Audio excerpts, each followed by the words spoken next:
Union Banking Corporation was liquidated by the U.S. government, and Prescott Bush received $1.5 million for his holdings in his Nazi business, and that was the beginning of the Bush family fortune for all intents and purposes. George Bush takes his inspiration from what he learned in Skull and Bones and from the Thule Society that Hitler and Goebbels and Goring cut their teeth in, Bohemian Grove, these evil organizations that perpetrate the ugly things that these criminals are doing to this country, for which they must be held accountable. They are the most violent, dirtiest people on the face of the earth. Somewhere Americans are going to have to take their country back and start finding out who are these people. Who are these people we call our representatives, the Bushes. George Bush, the president, his father, went around the country talking about a new world order. The people who are running this country from behind the scenes do not care a thing about Americans or bloodshed anywhere.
You were both in Skull and Bones, the secret society.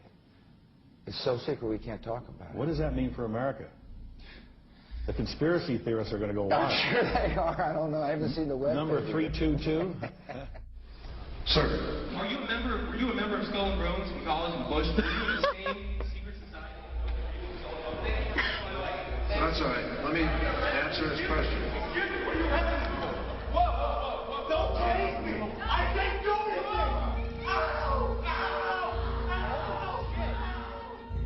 And what you're looking at here, staggeringly, is a group of people, some of the most famous people in America, in long gowns.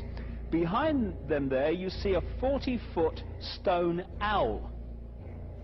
And there's the fire between them, next to the lake at Bohemian Grove. Now, one might wonder, understandably, why the people that run the banking, political, economic system and the media in America should be dressed in long robes doing a ceremony to a 40-foot stone owl. I think we should be told. No doubt you'll be hearing about all the differences between John Kerry and George W. Bush. But we've discovered they do have something in common. During their respective college days at Yale, they both belonged to a group called Skull and Bones. He's come pretty close. She was part of a team that successfully recorded part of the initiation ceremony that takes place in the tomb's courtyard. Okay, you have the doorway here. Yeah. Okay, then to the right you have a hedge, and then you have an evergreen tree. If you follow that line straight back, courtyard's in there. Okay. So that's where they have the ceremonies in the outdoor part of it. Part of it was indoors, so we only got to see the outdoor part. Right. We only got to and to listen to the outdoor part. God only knows what went on indoors. And what did you hear? What was it you know? You managed to get this unique access it was to disgusting. It was gross. I mean, they were pretending to murder people. And what was the tone of it, though? Was it jokey or was it quite... No, it wasn't jokey at all. It was sick. It's about the only thing to describe it. It was sick.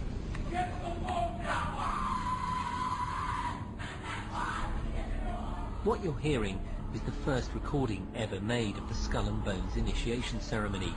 It has never been broadcast before.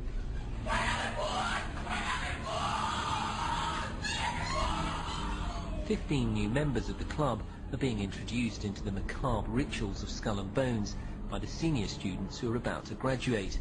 The club has what some might see as a strange fascination with death, skulls and bones. There's the chants too, difficult to hear first of all, but including the devil equals death, and death equals death.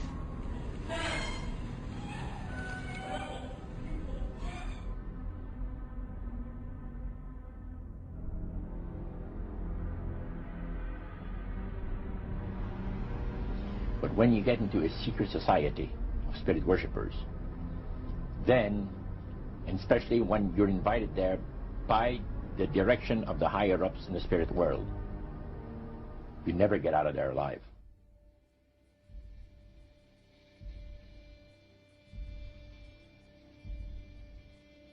And he told us, he says, look, we worship spirits. We worship Lucifer and all his angels. They're just as beautiful as they did before they were cast out of heaven. He says there was a misunderstanding in the whole thing. He says among the inhabitants of the galaxies. And he says our master was misunderstood. And they always praise the great master, Satan, as a super intelligent being that he is, beautiful to behold. And if he ever appears to you, you won't be able to look upon him because he'll be too bright.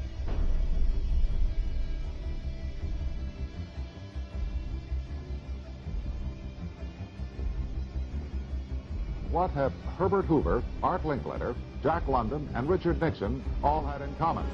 Well, they've all been members of the exclusive all-male Bohemian Club in California, where every year at this time, the elite from around the country get together for 2.5 weeks of fun and games. Among its members are businessmen like Leonard Firestone and Edgar Kaiser, and political figures like Gerald Ford, Henry Kissinger, William French Smith, and George Shultz.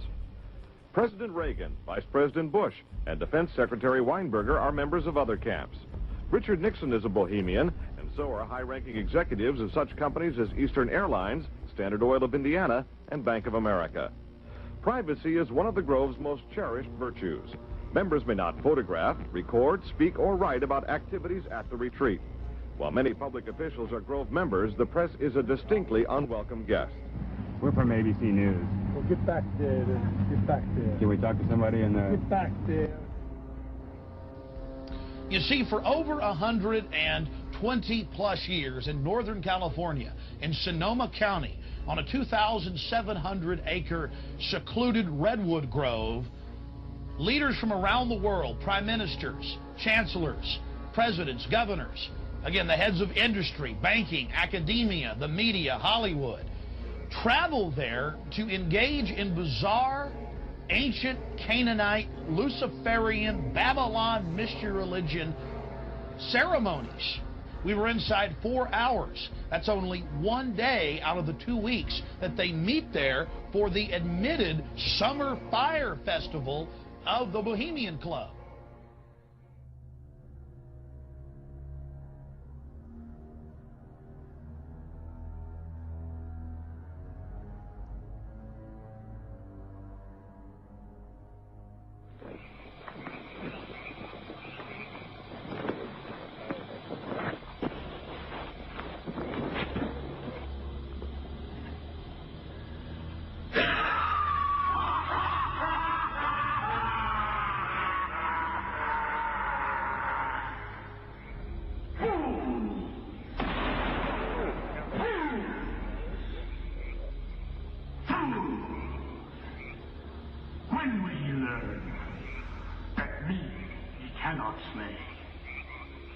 Year after year, he burned me in this grove, lifting your puny shouts of triumph to the stars.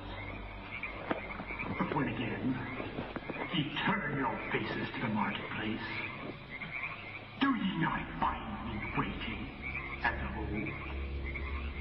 Fools! Fools! Fools to dream ye conquer care! Thou mocking spirit, it is not all a dream. We know thou waitest for us, year after year, within this happy grove. Our fellowship bans thee for a space. Thy malevolence which would pursue us here has lost its power under these friendly trees. So shall we burn thee once again this night, and flames that eat thine effigy, we shall shall read the sign. Midsummer sets us free. He shall burn me once again.